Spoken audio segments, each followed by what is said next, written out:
this is a really exciting moment for me because in about 1 month, I will open a dojo for video creation here in Munich, in Germany. The other one looks just like this. In this video, I'm going to tell you all about it. So why is it called a dojo?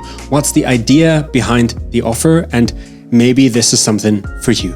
And also, I'd like to give you a sneak peek into what it looks like at the moment. And of course, also what it's going to look like when it's done. But before we go into all that, let me first of all explain why I'm calling it a dojo and not a studio. And to do that, I have to go back to 2018, because in 2018, I became self-employed as a freelancer and I started my own business with just a very faint idea what I wanted to do, but no customers at all. And I had a lot of knowledge that I wanted to somehow monetize, and the knowledge is in the field of learning and development. And in order to get customers, I thought it might make sense to produce my own videos, simply because what I can offer has a lot to do with who I am as a person and what I can bring into an organization. And so I started to create my own videos with a smartphone. Then I moved on to a slightly bigger camera, and now I've arrived at more or less the best cameras you can get for money for this purpose.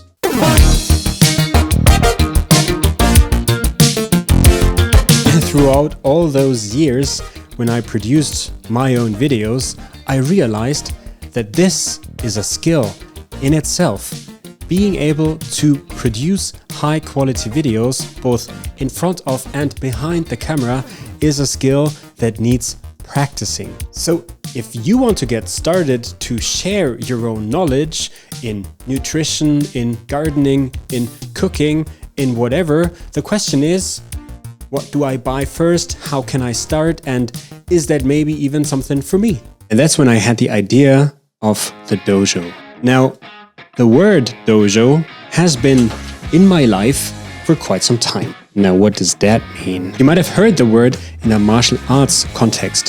Why? Because the dojo is the place of practice. The literal translation of dojo is the place of the way. So it's the place and the space where development happens, where experience is built, where experiments are done, and where results are created. And this is why I love the term so much. So there's a big difference between a studio in my world and a dojo. And the difference, in my opinion, is that in a studio, it's all about performance. Why? You book the studio, you've got it for a day, and within that day, something has to happen.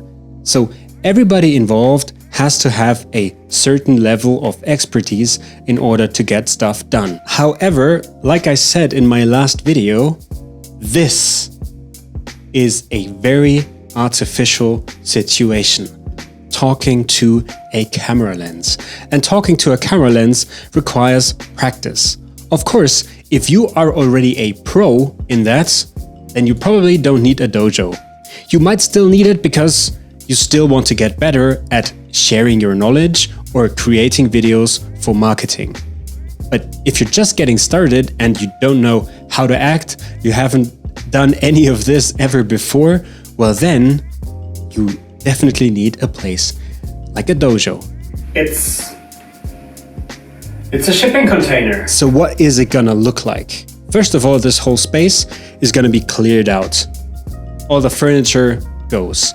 And what I will put in there instead is this mounting system. So I can mount lights, I can mount microphones, I can mount screens, and I can flexibly organize the space. But other than that, the space will be empty. Of course, I will take care of the sound, so there will be a carpet in there, there will be sound absorbers on the walls and on the ceiling. And other than that, it's just a space where you can come with your ideas and then we practice. This morning I had one of my very first customers here to talk about their setup and what it is that they want to produce, because they are two people and they have a lot of knowledge to share about training, about classroom training. And so together we are developing a format that they can then produce here in the studio. But not only produce, but also they can practice. And this is the most important part of this whole thing, because throughout the years, I think that I've acquired quite some knowledge about both the production of videos, but also the performance on camera, since this is such an artificial setting, because I am talking to a lens. By the way, in the last video I talked about this. If you want to learn how to practice this, well, I think my last video is for you. Alright, so where does that leave us for today? If you are somehow close to Munich in Germany, or you are in Munich in Germany, or you could actually come here and you're interested in working with me, well, I've put you a form down into the description where you can fill in your details and what it is that you would like to produce. At the moment, the form is in German. Let me know if you need help with that. If you are producing videos yourself and you like the idea of the dojo, hit me up.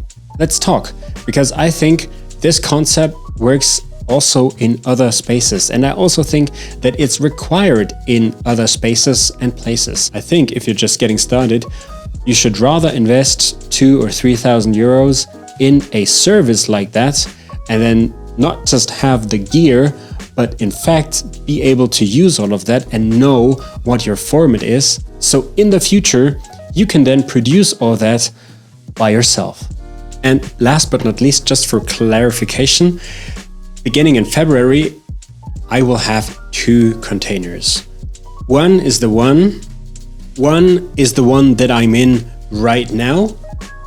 And there is a completely identical one just out the door over there. But this one is currently sublet to someone else. But this tenant is leaving pretty soon. And so starting in February, I can use this space for your ideas. All right, I think that's it for today. Let me know in the comments what you think, because I think in a creator economy, there will be more people who want to be proficient in creating videos, both in front of the camera and behind the camera. And so I think this is something that will work. Let me know what you think.